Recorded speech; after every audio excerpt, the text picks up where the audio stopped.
आजकल social media पर कंगना रनौत का एक स्टेटमेंट बहुत वायरल हो रहा है, जिसमें वह कह रही हैं कि भारत के प्रथम प्रधानमंत्री जवाहरलाल नेहरू नहीं थे, भारत के प्रथम प्रधानमंत्री थे सुभाष चंद्र बोस।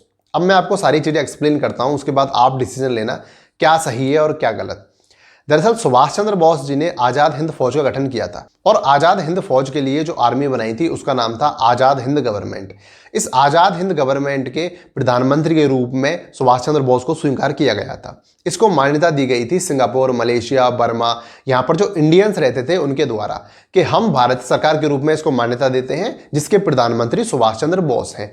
दूसरी चीज, जापानीज सरकार के द्वारा इनका एक समझौता हुआ था कि जापानीज आर्मी ब्रिटिश आर्मी को खदेड़ेगी और जैसे जैसे वह लैंड पर कैप्चर करती जाएगी वह एरिया आजाद हिंद गवर्नमेंट के अंडर आता जाएगा। अब यहाँ पर सोचने वाली बात यह है कि जापानीज आर्मी कभी भारत के मेन टेरिटरी जो कि वर्तमान में है उस पर कभी अपना अधिकार कर ही नहीं पाई और यहाँ पर ब्रिटिश सरकार का ही अधिकार था। ब्रिटिश सरकार के बाद जब यहाँ पर भारत आज़ाद होता है तो नई सरकार का गठन होता है और इसके प्रधानमंत्री बनते हैं जवाहरलाल नेहरू।